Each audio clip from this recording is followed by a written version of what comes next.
Good morning এভৰিওয়ান। কেইদিনমান আগতে আমাৰ ডিষ্ট্ৰিক্টত এটা ভিডিঅ' কনফাৰেন্স হৈছিল।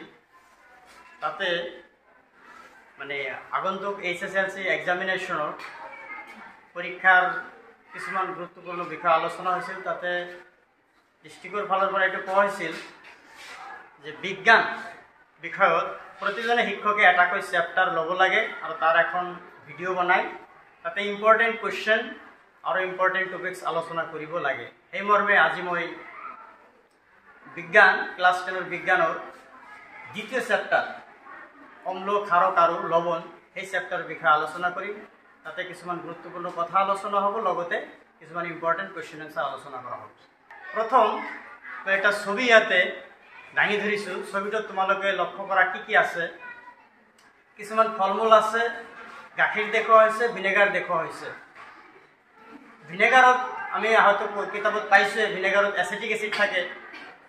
তাৰপিছত নেমু, কমলা টেঙা এইবিলাকত কি থাকে আমাৰ চাইট্ৰিক এচিড, এপেলত মেলিক এচিড, বিলাহীত অক্সেলিক এচিড, গাখীৰত লেক্টিক এচিড, আঙুৰ, তেতেলী এইবিলাকত টাৰ্টাৰিক এচিড আৰু পৰুৱাৰ সময়ত কি থাকে আমাৰ মিথানয়িক এচিড থাকে।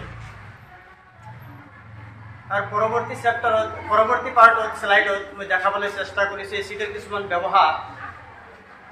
কাৰ্বনিক এচিড, তোমালোকে কোল্ড ড্ৰিংকছ বেছিভাগে কোল্ড ড্ৰিংকছৰ লগত পৰিচিত। কোল্ড ড্ৰিংকছত কি থাকে কাৰ্বনিক এচিড। বেটাৰীত মই আগতে ক্লাছ কৰোঁতে কৈছিলোঁ বেটাৰীত ছালফিউৰিক এচিড ব্যৱহাৰ কৰা হয়। ৱাইন মানে মদ বনোৱাত টাৰ্টাৰিক এচিড, ফাৰ্টিলাইজাৰ মানে সাৰ বনাওঁতে নাইট্ৰিক এচিড। আমাৰ পেটত কিন্তু এচিড ব্যৱহাৰ কৰা নহয়, তাতে এচিড উৎপন্ন হয়, হাইড্ৰক্লৰিক এচিড। এইটো তোমালোকৰ চেপ্টাৰ 5ত আছে। এনেকুৱা কিছুমান এচিড ক'ত ব্যৱহাৰ, লেবৰেটৰীটো এচিড ব্যৱহাৰ হয়, তাৰ এখন ছবি ইয়াতে দাঙি ধৰা হৈছে। তোমালোকে এইবিলাক যদি লক্ষ্য কৰা ওপৰৰ হেৰিটো ফল মূলবিলাকৰ বেছিভাগে সিহঁতৰ কিবা এটা কমন গুণ আছে, সেইটো টেঙা বেছিভাগৰে। গতিকে আমি পৰৱৰ্তী পাৰ্টত এচিডৰ ধৰ্মৰ বিষয়ে, এচিড বা অম্লৰ ধৰ্ম ক্লাছত আমি পঢ়াইছিলোঁ। এচিড বা অম্ল, এচিড কি ইয়াৰ সোৱাদ টেঙা। এচিড জলীয় দ্ৰব্য, তাৰমানে পানীৰ লগত যদি এচিড মিক্স কৰা হয় হাইড্ৰজেন আয়ন H+ আয়ন মুক্ত কৰে। আৰু ইয়াৰ এটা গুৰুত্বপূৰ্ণ বৈশিষ্ট্য হৈছে নীলা লিটমাছক ৰঙা কৰে। মোৰ ফালৰ পৰা এটা শ্বৰ্ট তাৰমানে মই বনাবলৈ চেষ্টা কৰিছোঁ। তাৰমানে ল'ৰা ছোৱালীবিলাকে কনফিউজ হৈ যায়, নীলাক ৰঙা কৰে নে ৰঙাক নীলা কৰে। প্ৰতিটো প্ৰথম অক্ষৰ লৈ তাৰমানে অম্লই নীলা লিটমাছক ৰঙা কৰে। অম্লৰ নীলাৰ দীঘাৰ লোৱা হৈছে আৰু ৰঙাৰ লোৱা হৈছে। অনিৰ বনাই দিছোঁ মই, অনিৰ। সেইটো মনত ৰাখিলে হয়তো এইটো কথা প্ৰথম অক্ষৰলৈ অম্লই নীলা লিটমাছক ৰঙা কৰে, এনেকৈ মনত ৰাখিব পাৰিবা। যদি কোনোবা বেলেগ টেকনিক আছে আৰু ভাল কথা। গতিকে অম্লৰ কিছুমান সাধাৰণ বৈশিষ্ট্য আছিলে সোৱাদ টেঙা, এই জলীয় দ্ৰব্যত হাইড্ৰজেন আয়ন মুক্ত কৰে আৰু নীলা লিটমাছক ৰঙা কৰে। আমি পৰৱৰ্তী সময়ত আৰু ইয়াৰ এখন তালিকা বনাম। গতিকে এইখিনি আমি ইয়াতে অনিৰ মনত ৰাখিব পাৰোঁ। ইয়াৰ পৰৱৰ্তী কিছুমান উদাহৰণ আছে, আমি এইবিলাক হয়তো আমি ইতিমধ্যে পাইছোঁ বা জানোৱেই। Sulphuric acid H2SO4, hydrochloric acid HCl, nitric acid HNO3, acetic acid CH3COOH, methanoic acid HCOH সংকেত লেখা হৈছে, কাৰ্বনিক এচিড H2CO3। তাৰপিছত আমি যাম খাৰকৰ ক'ত ব্যৱহাৰ বা খাৰক ক'ত পোৱা যায় তাৰে এটা ছবি ইয়াতে দাঙি ধৰা হৈছে। ছডিয়াম হাইড্ৰক্সাইড চাবোন বনোৱাত ব্যৱহাৰ কৰা। চাবোনৰ লগত আমি সকলোৱে পৰিচিত, চাবোন, শ্বেম্পু এইবিলাকত ছডিয়াম হাইড্ৰক্সাইড ব্যৱহাৰ কৰা। ডিটাৰজেণ্টত ছডিয়াম কাৰ্বনেট ব্যৱহাৰ কৰে, NaCO3। সংকেতবিলাক আমি পিছত লিখিম। ডিটাৰজেণ্ট মানে চাৰ্ফ বা কাপোৰ ধোৱা চাবোন যিবিলাক আছে এইবিলাক ডিটাৰজেণ্ট। তাৰপিছত sodium bicarbonate, baking soda, baking powder এইটোৰ লগত বহুতেই পৰিচিত। এইটো কেক, বেক মানে কেক বনোৱা। তাৰমানে বেকিং মানে কেক ফুলাবলৈ ব্যৱহাৰ কৰা হয়। এইটো যদি কেক বনোৱা হয় কেকবিলাক ফুলি উঠে। কেলছিয়াম হাইড্ৰক্সাইড চিমেণ্ট উদ্যোগত ব্যৱহাৰ কৰা হয়। এমনিয়া এইটো ফাৰ্টিলাইজাৰত ব্যৱহাৰ কৰা হয়, এমনিয়াম হাইড্ৰক্সাইড। তাৰপিছত মেগনেছিয়াম হাইড্ৰক্সাইড ইনোতো সকলোৱে পৰিচিত, ইনো খাই চাও বহুত হয়তো। এইটো কি যে গেছ কমাব লাগে তেতিয়া এইটো খাই দিয়ে। ইনো মেগনেছিয়াম হাইড্ৰক্সাইড তাতে থাকে, গেছ কমাবৰ কাৰণে এইটো ব্যৱহাৰ কৰা হয়। এতিয়া আমি খাৰকৰ যি ধৰ্ম লিখোঁ, এই বস্তুবিলাকত তাৰমানে কমন হোৱা এটা থাকে, এইবিলাক তিতা। তাৰমানে গতিকে ইহঁতৰ ধৰ্ম, খাৰকৰ ধৰ্ম ইহঁত তিতা। ইহঁতে কি কৰে, আমাৰ আগতে যিটো এচিডৰ ক্ষেত্ৰত লিখিছিলোঁ সেইটো আছিল এচিডে অনিল, মানে এই অম্লই নীলা লিটমাছক ৰঙা কৰে। এইবার কিন্তু কি হয়েছে আমার উল্টা হবে, কিন্তু ক্ষারকে কি করব, ক্ষারকে রঙা লিটমাসক নীলা করব। কনফিউজ হব না লাগে, তাতে শর্ট ফর্মটা মনে রাখিল ক্ষারণী, ক্ষার কয়াকার ক্ষারক রতে রঙা, রঙার পরা কি করব নীলালয় রূপান্তর করব।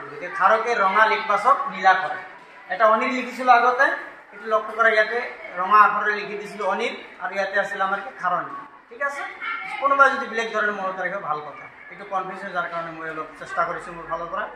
গতিকে কিছুমান ক্ষাৰকৰ উদাহৰণ sodium hydroxide, calcium hydroxide, potassium hydroxide, magnesium hydroxide, যে আছে নামবিলাক অ্যামোনিয়াম হাইড্ৰক্সাইড।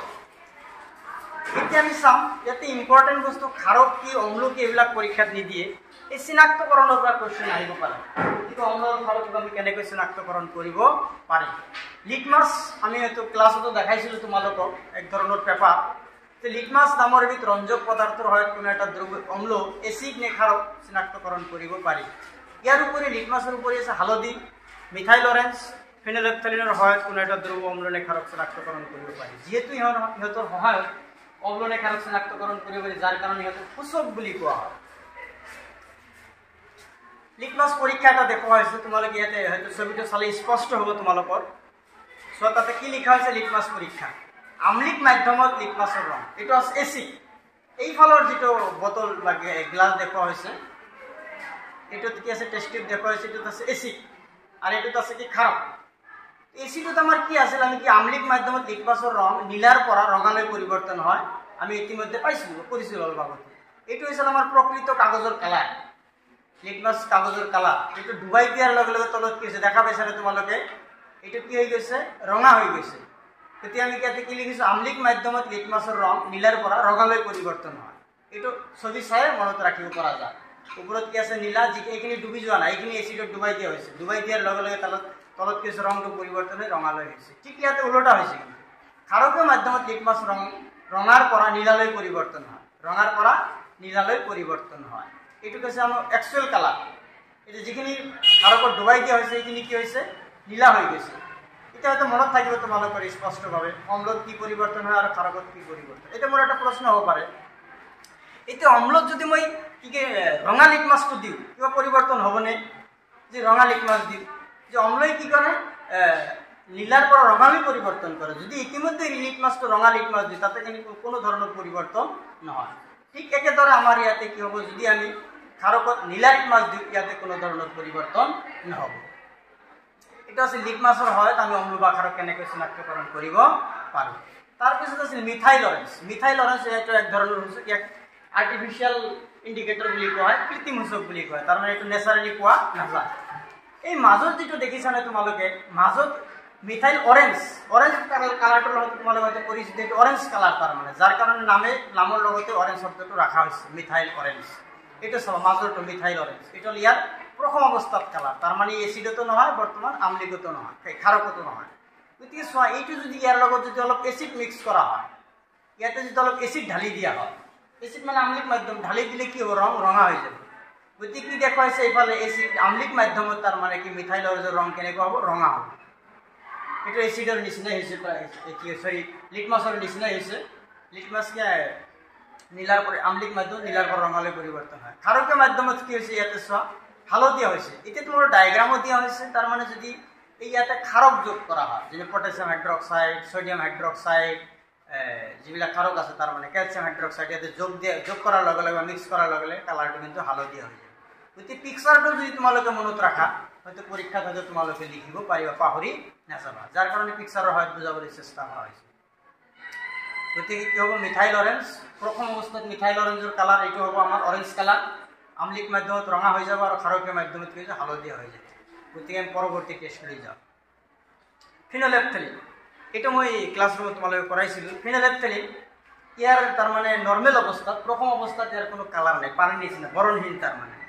গতিকে এইটো হ'ল প্ৰথম অৱস্থাত, মাজৰটো যিটো প্ৰথম অৱস্থাত তাৰমানে এতিয়া এচিডো ঢালা নাই ক্ষাৰকো ঢালা নাই, তেনেহ'লে ইয়াৰ অৱস্থাত বৰণহীন তাৰমানে পানীৰ নিচিনা।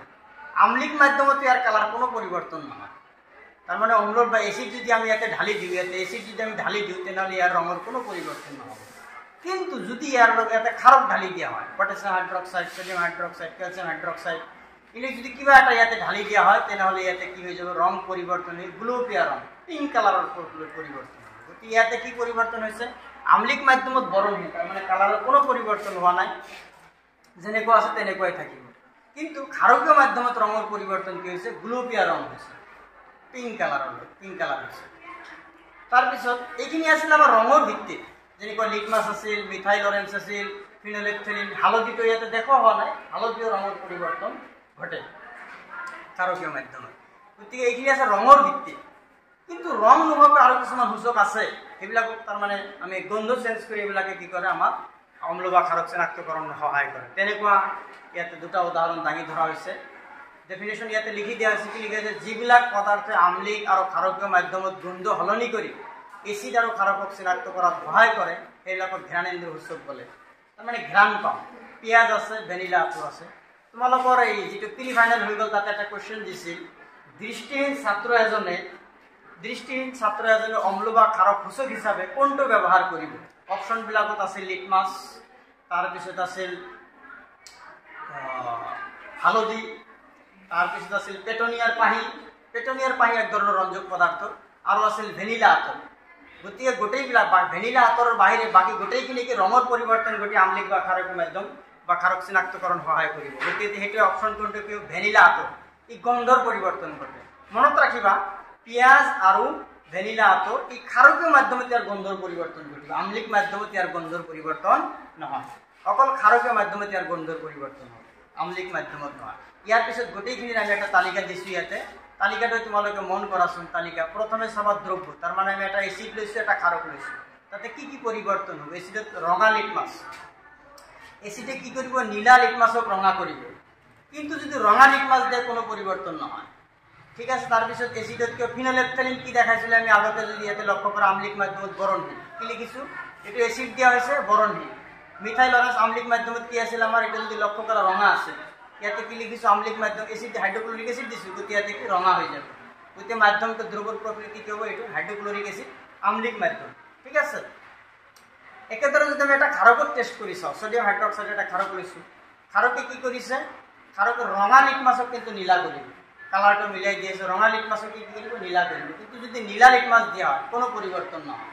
ক্ষাৰকত ফিনলেফথেলিন যিটো আছে তাৰ ৰং কি পৰিৱৰ্তন ঘটে লক্ষ্য কৰিবা। ইয়াতে ফিনলেফথেলিন আছিল, ক্ষাৰকৰ মাধ্যমত কি হৈ যাব? পিংক কালাৰ, গুলপীয়া ৰং। ইয়াতে কি লিখিছোঁ আমি? ইয়াতে ক্ষাৰকৰ মাধ্যমত ফিনলেফথেলিন গুলপীয়া ৰং, আমলিক মাধ্যমত বৰণহীন। আৰু মিথাইল অৰেঞ্জৰ কালাৰ কি হৈছে লক্ষ্য কৰাচোন, ওপৰত দেখাইছিলোঁ মিথাইল অৰেঞ্জ ক্ষাৰকৰ মাধ্যমত কি হৈছিল? হালধীয়া কালাৰ।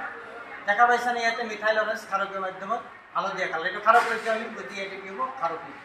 দ্ৰব্যৰ প্ৰকৃতি হ'ব ক্ষাৰকীয় বা ক্ষাৰক বুলি ক'ব পাৰোঁ। এতিয়া ঘ্ৰাণেন্দ্ৰিয় সূচকৰ এটা দেখুওৱা হৈছে, তোমালোকে যদি লক্ষ্য কৰা পিঁয়াজ লৈছোঁ আৰু ভেনিলা আপেল, পিঁয়াজ কিন্তু কাটা পিঁয়াজ ল'ব লাগিব দেই। হাইড্ৰক্লৰিক এচিড আৰু ছডিয়াম হাইড্ৰক্সাইড পিঁয়াজ দুয়োটাই পিঁয়াজৰ লগত বেলেগকৈ পিঁয়াজৰ লগত আৰু ভেনিলা আতৰৰ লগত মিক্স কৰিলে কি পৰিৱৰ্তন হয় দেখা যাব। হাইড্ৰক্লৰিক এচিড পিঁয়াজৰ লগত গন্ধৰ পৰিৱৰ্তন নহয়, পিঁয়াজৰ কিন্তু এটা নিজা গন্ধ আছে। কেঁচা পিঁয়াজ খালে এনে গন্ধ আছে, কেঁচা পিঁয়াজ খালেতো বেলেগ ধৰণৰ এটা গন্ধ হয়। গতিকে গন্ধৰ কোনো পৰিৱৰ্তন নহ'ব এচিডৰ, ভেনিলা আতৰৰ কোনো গন্ধৰ পৰিৱৰ্তন নহয়। গতিকে যদি গন্ধৰ পৰিৱৰ্তন হোৱা নাই তেনেহ'লে দ্ৰব্যটো আমলিক বুলি ক'ব লাগিব। আৰু যদি গন্ধৰ পৰিৱৰ্তন হৈছে, গন্ধ নাইকিয়া হৈছে, তাৰমানে যদি পিঁয়াজৰ লগত আমি ছডিয়াম হাইড্ৰক্সাইড মিক্স কৰি দিওঁ, পিঁয়াজৰ যিটো নিজা গন্ধ আছে সেইটো নাথাকে। ঠিক একেদৰে ভেনিলা আতৰৰ যিটো নিজা গন্ধ আছে সেইটো কিন্তু নাইকিয়া হৈ যাব। যদি গন্ধ নাইকিয়া হৈ যায় তেনেহ'লে কি বুলি ক'ম? ক্ষাৰক বুলি ক'ম। বাকী কিন্তু আমলিক মাধ্যমত গন্ধৰ কোনো পৰিৱৰ্তন হোৱা নাই। ভেনিলা আতর ভেনিলা শব্দটো বহু ঠাইতে বহু এই খাদ্যবস্তু সামগ্রীত দেখা পাবা। এইটো খুব সোৱাদজনক বস্তু, খুব সেন্ট ভাল, তার মানে ইয়ার সেন্টও বহুত ভাল, যার কারণে এটা ফ্লেভার হিসাবে বহু খাদ্যবস্তুত ব্যবহার করে। গতিকে এইটো আছিল আমার ক্ষারক আর অম্লর বিভিন্ন ধরনের সূচকত কি ধরনের পরিবর্তন হয় তার একটা সম্পূর্ণ তালিকা। ইয়ার পিছত আমি কি হয়ে গেল, সার্বজনীন সূচক আমি কি অধ্যয়ন কৰিব লগা হয়। আমাৰ যিখিনি আগৰ যিখিনি সূচক আমি অধ্যয়ন কৰিছোঁ তাতে আমি ক্ষাৰক বা অম্ল চিনাক্তকৰণ কৰিব পাৰিম, ক্ষাৰক বা অম্লৰ তীব্ৰতা আমি জানিব নোৱাৰিম। লিটমাছৰ সহায়ত এতিয়া আমি এটা মৃদু ক্ষাৰক ল'লে যি ৰঙৰ পৰিৱৰ্তন হ'ব, তীব্ৰ ক্ষাৰক ল'লে হয় একে ৰঙৰ পৰিৱৰ্তন হ'ব। গতিকে সেই সমস্যাৰ সমাধানটো পাবৰ কাৰণে সাৰ্বজনীন সূচক এটা আৱিষ্কাৰ কৰা হ'ল বা সেইটো লোৱা হ'ল। সেইটো হৈছে সাৰ্বজনীন সূচক হ'ল বহুকেইটা সূচকৰ এক মিশ্ৰণ, যিয়ে দ্ৰব্য এটা হাইড্ৰজেন আয়নৰ ভিন ভিন গাঢ়তাত ভিন ভিন ৰং প্ৰদৰ্শন কৰিব। এইটো হৈছে আমাৰ সাৰ্বজনীন সূচক। ইয়াতে কিন্তু কোনো ধৰণৰ কালাৰ নাই, এইটো এনেকুৱাই তাৰমানে এই যিটো কালাৰ আছে এইটো বৰ্তমান ব্লেক ব্লেক কালাৰ ইয়াতে শ্ব' কৰা নাই। যেতিয়া আমি এইটো ব্লেক ব্লেক এচিড বা ব্লেক ব্লেক খাৰকত ডুবাই দিম, সেই গাঢ়তাৰ ওপৰত ভিত্তি কৰি ব্লেক ব্লেক ৰং হ'ব।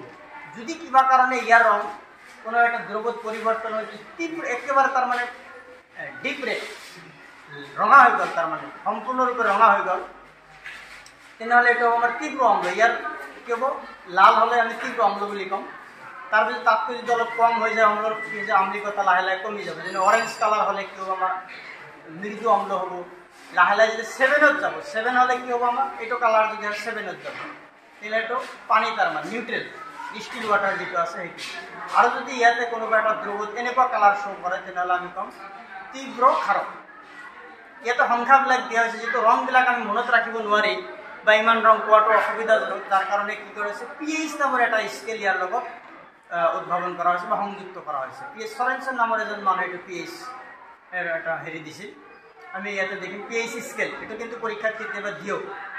দ্ৰৱ এটা যেনেকুৱা অম্ল বা খাৰক, তাতে হাইড্ৰজেন আয়নৰ গাঢ়তা জুখিবলৈ এবিধ স্কেল উদ্ভাৱন কৰা হৈছে, PH স্কেল বুলি কয়। কি মানে পটেঞ্চ বা পটেঞ্চিয়েল, এইচটো হাইড্ৰজেন, তাৰমানে দ্ৰৱ এটাত কি পৰিমাণৰ হাইড্ৰজেন আছে সেইটো জুখিবলৈ আমাৰ PH স্কেল ব্যৱহাৰ কৰা হয়।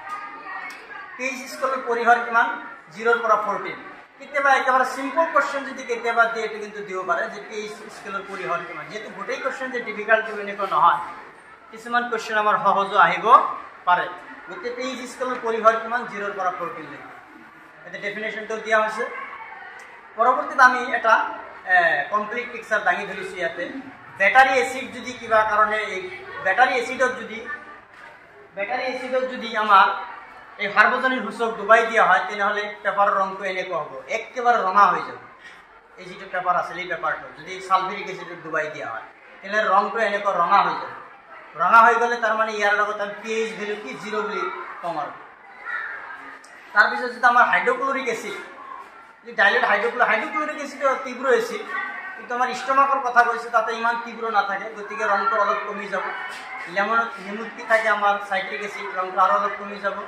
এনেকুৱা লাহে লাহে কমি গৈ তাৰ প্ৰতিটোৰ লগত চব এটাকৈ মান আছে। কিন্তু পৰৱৰ্তী সময়ত আমি ৰং অধ্যয়ন নকৰোঁ, আমি সংখ্যাৰ লগত জড়িত সংখ্যা অধ্যয়ন কৰোঁ। ইয়াতে যদি কোৱা হয় যে কোনোবা এটা দ্ৰৱত PH 1, তেনেহ'লে বুজিব লাগিব এইটো তীব্ৰ এচিড।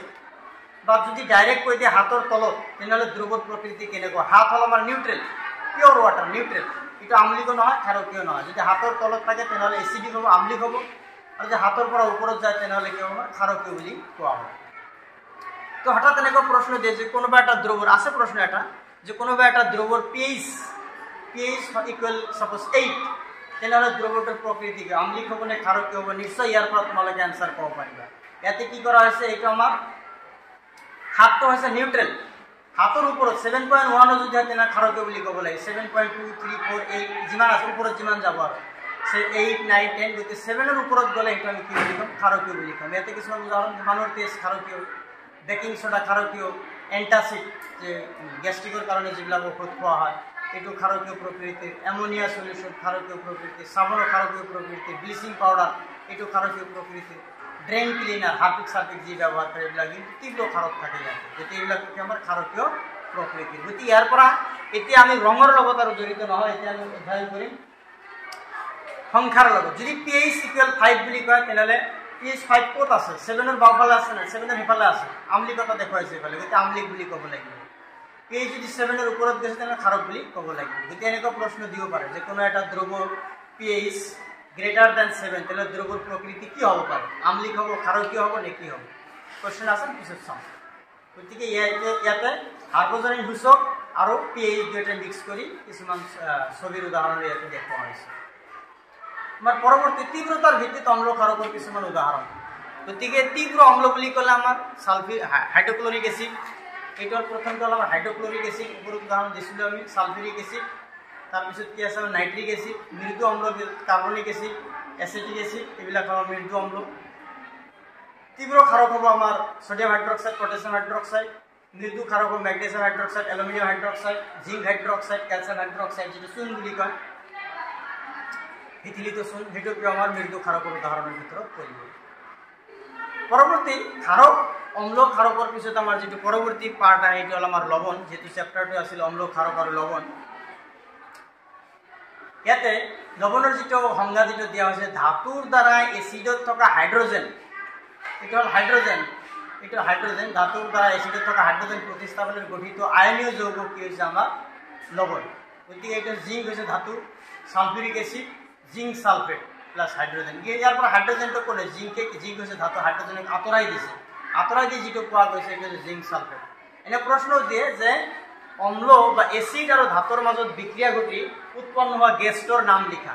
এইটো কি গেছ হ'ব? Hydrogen gas. ইয়াৰ উপৰি লৱণ পাবৰ কাৰণে আমি এসিড আৰু ক্ষাৰকৰ মাজত বিক্ৰিয়া ঘটাই লৱণ পাব পাৰি। যেনেকৈ আমি এইটো এটা এসিড লৈছোঁ, হাইড্ৰক্লৰিক এসিড, সোডিয়াম হাইড্ৰক্সাইড, তাৰপিছত কি আছে একদম লৱণ পাই সোডিয়াম ক্লোৰাইড আৰু H2O। এটা সোডিয়াম ক্লোৰাইডটো হ'ল এটা লৱণ। গতিকে আমি আৰু ইয়াতে কিছুমান উদাহৰণ চাম। লৱণৰ কিছুমান উদাহৰণ, কিছুমান ছবি ইয়াতে দাঙি ধৰা হৈছে। 1 নম্বৰত কি আছে আমাৰ এইটো লৱণ, আমাৰ এইবিলাক লৱণৰ নিচিনাই গোটা গোটা দেখা।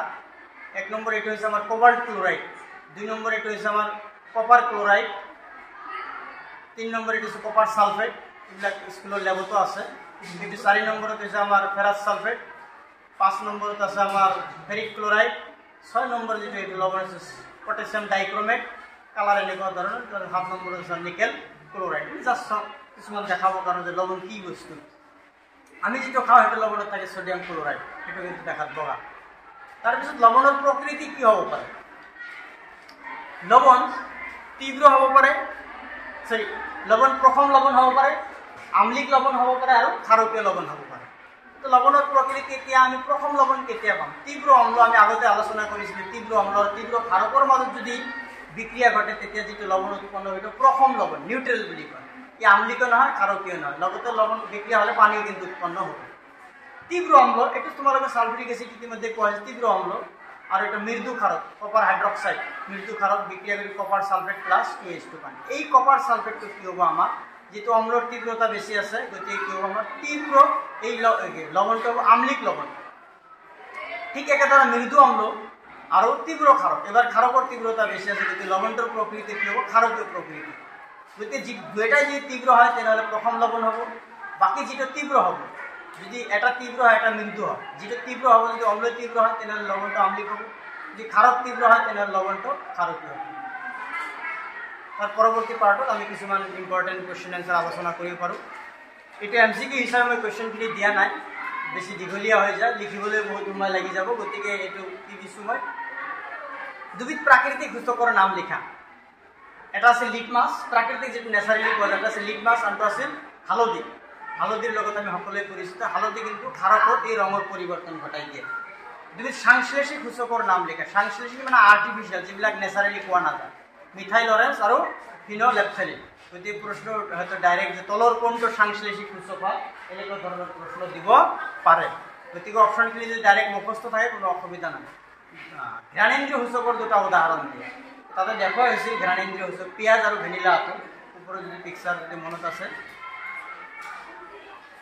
ঘ্ৰাণেন্দ্ৰীয় সূচক এইটো পিঁয়াজ আৰু ভেনিলা আটো। ভেনিলা আটোৰ এনেকুৱা চেণ্ট অলপ সুগন্ধি, ভাল সুগন্ধি এইটো। তাৰপিছত প্ৰথম মাধ্যমত লিটমাছ দ্ৰৱৰ বৰণ, এইটো হঠাৎ প্ৰশ্ন দিব পাৰে। এইটো কালাৰটো দেখিছানে, কালাৰটো মনত ৰাখিলেও কিন্তু বেগুন বুলি এটা বেগুনীয়া কালাৰ বুলি ক'ব পাৰে। নৰ্মেল অৱস্থাত আমি যিটো লিটমাছ পৰীক্ষাৰ কাৰণে ব্যৱহাৰ কৰোঁ সেইটো ৰঙা বা নীলা হ'ব পাৰে, কিন্তু যেটো নর্মাল কালার সেটা হচ্ছে বেগুন বুলিয়া, বেগুনিয়া কালার। অজীর্ণতার মানে ইনডাইজেশন, গ্যাস্ট্রিক বেশি হলে চিকিৎসার কারণে কি ব্যবহার করা হবে, গ্যাস বেশি হলে মানে এসিড বাড়ি যায়, অম্ল নাশক, গতিকে অম্ল নাশ করিবার কারণে অম্ল নাশক ব্যবহার করিব পারো বা ব্যবহার করা অম্ল নাশক। এসিড আর ধাতুর মাজত বিক্রিয়া ঘটি উৎপন্ন হয় গ্যাস, অলপ আগতে যে কোয়া হয় এসিড আর ধাতুর মাজত বিক্রিয়া ঘটি যেটা গ্যাস উৎপন্ন হয় এটা হচ্ছে হাইড্রোজেন গ্যাস। পরবর্তী মানব শরীরে কি পিএইচ পৰিসৰত ভালদৰে কাম কৰে, মানৱ শৰীৰে কি পিএইচ পৰীক্ষাত ভালদৰে কাম কৰে, এটা 7.7 পৰা 7.8। তাৰ মানে কি মানৱ শৰীৰে কি মাধ্যমত কাম কৰে, আম্লিক মাধ্যম নে ক্ষাৰকীয় মাধ্যম? নিশ্চয় 7 পৰা 7 ওপৰত গৈছে, গতিকে আমি ক্ষাৰকীয় মাধ্যম বুলি ক'ব লাগিব। এটা প্ৰশ্ন কিন্তু দিয়ে মাজে মাজে, পিএইচৰ মান কিমান হ'লে আমাৰ দন্তক্ষয়ৰ সূচনা হয়? এইটো 5.5তকৈ কম হ'লে, তাৰ মানে যেতিয়া আমাৰ মুখত আম্লিকতা বেছি হৈ যায়, আম্লিকতা বাঢ়ি যায়, আর মানটা যদি 5.5 এর থেকে কম হয়ে যায় তেতিয়া কিন্তু দন্ত ক্ষয় ঘোষণা ও দাঁত হয়ে যায়। সুরাত পাতর হুঙে বিন্দিলে কোনটো এসিড নিঃসৃত হয়? সুরাত মানে সুরাত পাত এক ধরনের পাত এইবিলাক তোমালোকৰ কিতাপত পিকচাৰ আছিল পাতৰ পিকচার দেখা হয়েছে সেইটো পাতে যদি কিবা কারণে লাগে গাত তেনেহলে কি এসিড আমার গাত যায় যার কারণে অলপ জ্বলা পোড়া যেন লাগে মিথানোয়িক এসিড ইয়ার উপরে পড়ুয়ার হুঙতো কি থাকে মিথানোয়িক এসিড থাকে। পরবর্তী কোশ্চেন লৈ যাও ব্লিচিং পাউডার এইবিলাক কোশ্চেন কিন্তু খুবই ইম্পর্টেন্ট প্রায় দি থাকে এইবিলাক ব্লিচিং পাউডার রাসায়নিক সংকেত করি ইয়ার রাসায়নিক নাম কি? ক্যালসিয়াম অক্সিক্লোরাইড CaOCl2 খুবই ইম্পর্টেন্ট এইটো। বেকিং সোডা রাসায়নিক নাম কি? সোডিয়াম হাইড্রোজেন কার্বনেট NaHCO3 ইয়াতে নাম প্লাস এর কেমিক্যাল ফর্মুলাটো রাসায়নিক সংকেতটো জানি লওয়া খুবই জরুরি। কাপড় ধোয়া সোডার রাসায়নিক সংকেত সোডিয়াম কার্বনেট 10H2। জিপসামৰ ৰাসায়নিক সংকেত হয় এইবিলাক ৰাসায়নিক সংকেত কোনবা এটা আহিব পাৰে বা নামটো ডাইৰেক্ট সুধিব পাৰে। জিপসামৰ ৰাসায়নিক সংকেত হৈছে ক্যালসিয়াম সালফেট 2H2। জিপসামক এটা প্রশ্ন কিন্তু কেতিয়াবা দিয়ে জিপসামক 373 কেলভিন উষ্ণতাত উত্তপ্ত করলে কোন বীর্যক উৎপন্ন হয়? Plaster of Paris. তলত আরো ডিটেলস আছে এইটো। স্ফটিকাবদ্ধ জল কি? এইবিলাকত দেখা গৈছে 2H2 পানির H2 মানে পানি ইয়াতে হাফ H2 ইয়াতে কিছু পানি দেখা গৈছে এইটো হচ্ছে স্ফটিকাবদ্ধ জল। তার মানে স্ফটিকাবদ্ধ জল হল লবণ এটা এইবিলাক লবণ কপার সালফেট তারপিছত কি আছিল আমার সোডিয়াম কার্বনেট সোডিয়াম বাইকার্বনেট বা সোডিয়াম হাইড্রোজেন কার্বনেট লবণ লবণ এটার সংকেত একক তার মানে এটা লবণত কি পৰিমাণৰ পানী যুক্ত হৈ থাকে সংকেত একক থকা নিৰ্দিষ্ট সংখ্যক পানীৰ অনু এটো হচ্ছে স্ফটিকাবদ্ধ জল। প্ৰশ্ন হয়তো পৰীক্ষা দিব পাৰে খুব ইম্পৰ্টেন্ট নহয় যদি কৰি লব পারা। তারপিছত প্লাস্টার অফ প্যারিস কি আর ব্যবহার কি খুব ইম্পর্টেন্ট কিন্তু জিপসামক 373 কেলভিন উষ্ণতাত উত্তপ্ত করলে পানির অনু হুরাই ক্যালসিয়াম সালফেট হেমিহাইড্রেটত পরিণত হয় ইয়াক প্লাস্টার অফ প্যারিস বলে খুবই ইম্পর্টেন্ট যদি এটা মুখস্থ করা আর পরীক্ষার কারণে প্রস্তুতি লিখি লব পারা। ইয়ার ব্যবহার হচ্ছে ডক্টরে ভগা হাড্ডি ভাঙি গল সাপোজ হাড় ভাঙি গল সেই সঠিক স্থানত ধরি রাখিবলৈ প্লাস্টার হিসাবে ব্যবহার করে। পুতুলা ঘর সজোৱাৰ সামগ্ৰী মসৃণ তল সাজিবৰ বাবেও ইয়াক ব্যবহার করা হয়। এইটো প্রশ্ন এই যে অলপ আগতে যে এটা দ্রব্যই রঙা লিটমাসক নীলা করে রঙা লিটমাসক নীলা করে ইয়াত পিএইচ হব পারে। রঙা লিটমাসক কোনে নীলা করে অম্লই করে না ক্ষারকে করে? এইটো ক্ষারকে করে কিন্তু গতি ক্ষারক হলে পিএইচ 7 এর উপরে দেব গতি ইয়ার অ্যানসারটো কি হবে 10 অপশন ডি। এটা দ্রব্যই গুড়ি করে লয় এটা কিন্তু পরীক্ষা দিয়ে থাকে ডাইরেক্ট উঠাই দিলে ইয়ার পর কোনবা একটা কোশ্চেন ডাইরেক্ট উঠাই দিব পারে। এটা দ্রব্যই গুড়ি করে লওয়া পনির খোলারে হতে বিক্রিয়া করি এটা গ্যাস উৎপন্ন করে গ্যাসটোয়ে চুন পানি ঘোলা করে দ্রব্যটা থাকে হাইড্রোক্লোরিক হব sodium chloride lithium chloride calcium chloride potassium chloride গোটেইবিলাক একে বর্গরে মৌল একে বর্গরে লবণ যদি বাকি থাকিলে আমার হাইড্রোক্লোরিক যদি আমি কি করব এটা হাইড্রোক্লোরিক অ্যাসিড ইয়ার কিতাব একটা বিক্রিয়া আছে নেকুৱা হাইড্রোক্লোরিক অ্যাসিড আর পনির খোলা থাকে ক্যালসিয়াম কার্বনেট যদি আমার ইয়াতে রাইট অপশনটা হবো হাইড্রোক্লোরিক অ্যাসিড।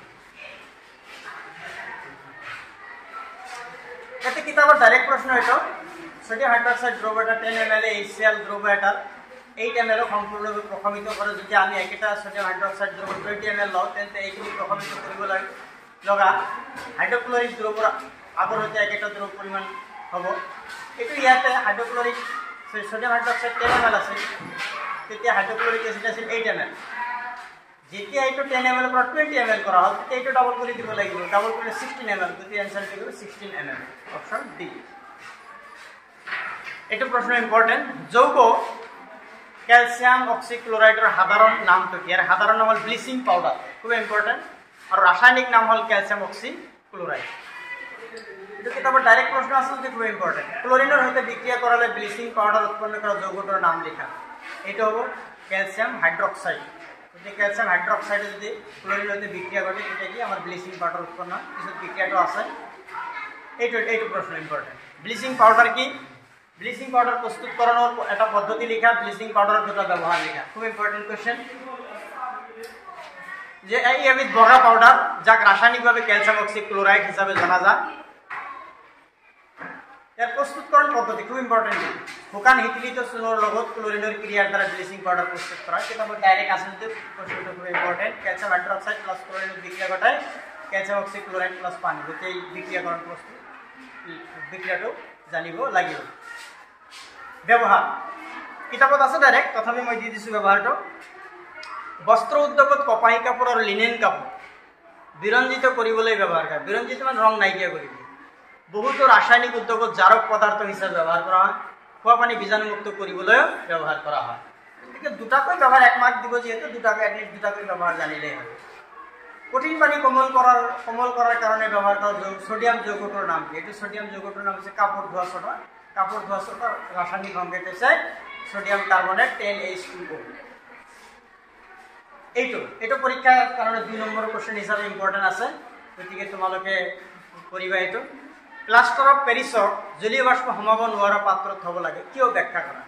কাৰণ প্লাষ্টাৰ অফ পেৰিছ এইটো খুবেই চেঞ্চিটিভ। এইটো তাৰমানে হৰলিক্সৰ নিচিনা বস্তু বা চিমেণ্টৰ নিচিনা বস্তু। তাৰমানে যদি কিবা কাৰণে অলপ বৰষুণৰ ভাৱ বা জলীয় বাষ্পৰ ভাৱ পাই যায় তেনেহ'লে এইটো গোটা মাৰি যাব। যেনে হৰলিক্সৰ নিচিনা। প্লাষ্টাৰ অফ পেৰিছ বাহিৰটো এয়াৰ টাইট বন্ধ পাত্ৰত ৰখা হয়। ইয়াৰ কাৰণ হ'ল হেমেকা বতৰত বা জলীয় বাষ্পৰ উপস্থিতিত ৰাসায়নিক পৰিৱৰ্তন হৈ ই জিপছামলৈ ৰূপান্তৰিত হয়। ইম্পৰ্টেণ্ট এইটো। প্ৰশমন বিক্ৰিয়া কি? দুটা উদাহৰণ দিয়া। কাপোৰ ধোৱা ছ'ডাৰ বেকিং ছ'ডাৰ দুটাকৈ গুৰুত্বপূৰ্ণ ব্যৱহাৰ দিয়া। প্ৰশমন বিক্ৰিয়া তাৰমানে যে এচিড আৰু ক্ষাৰকৰ মাজত বিক্ৰিয়া ঘটি যি বিক্ৰিয়া হয়, তাৰমানে যি বিক্ৰিয়াত এচিড আৰু ক্ষাৰকে পৰস্পৰক প্ৰশমিত কৰে তাক প্ৰশমন বিক্ৰিয়া বোলে। দুটা উদাহৰণ লোৱা হৈছে। সোডিয়াম হাইড্ৰক্সাইডটো হৈছে ক্ষাৰক, হাইড্ৰক্লৰিক এচিড হৈছে অম্ল। গতিকে লৱণ আৰু পানী, ক্ষাৰক আৰু এচিডৰ মাজত বিক্ৰিয়া কৰি লৱণ আৰু পানী উৎপন্ন হয়। এইটো প্ৰশ্ন হঠাৎ দিব পাৰে, জানিব ভাল। গতিকে সোডিয়াম হাইড্ৰক্সাইড আৰু এবাৰ সালফিউৰিক এচিডত সোডিয়াম সালফেট আৰু পানী উৎপন্ন হৈছে। গতিকে এইটো হৈছে আমাৰ প্ৰশমন বিক্ৰিয়া, তাৰমানে এইটো হৈছে প্ৰশম লৱণ। বেকিং সোডাৰ ব্যৱহাৰ।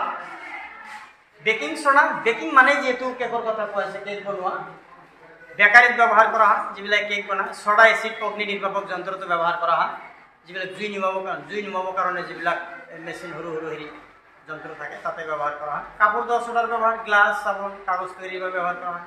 পানীৰ স্থায়ী কঠিনতা আঁতৰোৱাৰ বাবে কি কৰা হয়? কাপোৰ ধোৱা সোডা ব্যৱহাৰ কৰা হয়।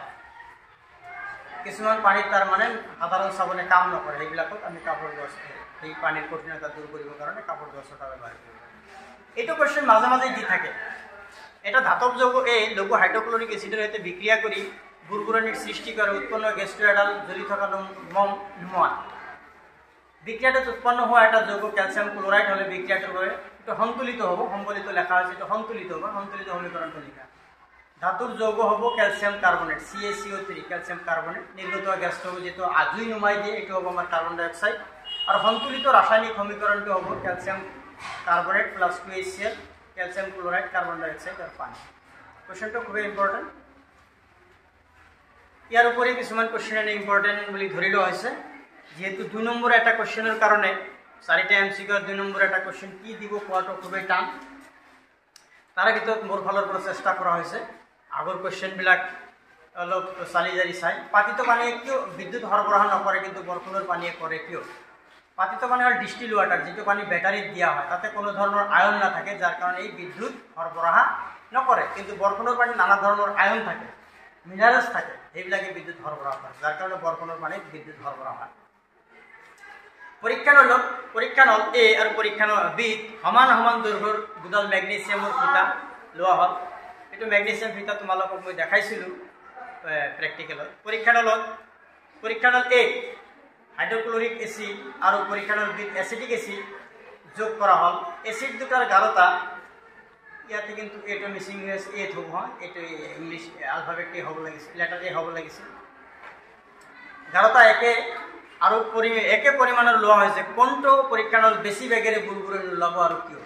যেহেতু দুয়োটাই এচিড, গতিকে এচিডে মেগনেছিয়ামৰ এচিডে মেগনেছিয়ামৰ ধাতুৰ লগত বিক্ৰিয়া কৰি কি লৱণ আৰু কি কৰে হাইড্ৰজেন গেছ উৎপন্ন কৰে। দুয়োটাতে হাইড্ৰজেন গেছ উৎপন্ন হ'ব, কিন্তু যেহেতু আমাৰ হাইড্ৰক্লৰিক এচিডটো তীব্ৰ এচিড, যাৰ কাৰণে তাতে খুব সোনকালে আৰু খুব তীব্ৰ বেগেৰে কি কৰিব, বেছি বেগেৰে বুৰবুৰণি ওলাব। গতিকে আমাৰ হাইড্ৰক্লৰিক এচিড যিটো আছে সেইটো হ'ব। জলীয় দ্ৰৱত হাইড্ৰোক্লোৰিক এসিড, নাইট্ৰিক এসিড ইত্যাদি কিয় আমলিক ধৰ্ম দেখুৱায় কিন্তু এলকহল গ্লুকোজৰ দৰে এইটো গ্লুকোজ হ'ব, গ্লুকোজৰ দৰে যৌগ দ্ৰব্য আমলিক ধৰ্ম নেদেখুৱায়। কিন্তু জলীয় দ্ৰৱত আমাৰ এচিডবিলাক যেনেকৈ হাইড্ৰক্লৰিক এচিড, নাইট্ৰিক এচিড আয়নিত হৈ যায়, ভাঙি আয়ন উৎপন্ন কৰে, আৰু এই আয়নৰ কাৰণে কি এটা আমলিক ধৰ্ম দেখুৱাব, কিন্তু ইহঁতে আয়নিত নহয়। এলকহল গ্লুকোজ আদিৰ দৰে যৌগ কি আয়নিত নহয়, যাৰ কাৰণে কি আমলিক ধৰ্ম দেখুৱাব নোৱাৰে। এচিড এটাৰ জলীয় দ্ৰব্যই কিয় বিদ্যুৎ পৰিবহন কৰে, এইটো 2 নম্বৰ প্ৰশ্ন হিচাপে ইম্পৰ্টেণ্ট হ'ব পাৰে। এচিড এটাৰ জলীয় দ্ৰব্য বিদ্যুৎ, কাৰণ এচিডে যেতিয়া পানীৰ লগত থাকি তাতে আয়ন উৎপন্ন কৰে আৰু আয়নবিলাকে কি কৰে বিদ্যুৎ সৰবৰাহ কৰাত সহায় কৰে। বাকী কুৱেশ্যনটো হৈছে দৈ আৰু টেঙা খাদ্যবস্তু পিতল আৰু তামৰ পাত্ৰত থোৱা নহয়। দৈ আৰু টেঙা বস্তুত কি থাকে, আমাৰ এচিড থাকে, লেক্টিক এচিড আৰু পিতল আৰু তামৰ এইবিলাক হ'ল ধাতু। গতিকে এচিডে ধাতুৰ লগত বিক্ৰিয়া কৰি ধাতব লৱণ আৰু হাইড্ৰজেন গেছ উৎপন্ন কৰে। ইয়াতে যিবিলাক ধাতব লৱণ উৎপন্ন এইবিলাক খুব বিষাক্ত লৱণ, যাৰ কাৰণে ইয়াতে ৰখা নহয়। খাদ্যবস্তুটো ফুড পয়জনিং হ'ব পাৰে, মানে খাদ্য খাই বেমাৰত পৰিব পাৰে।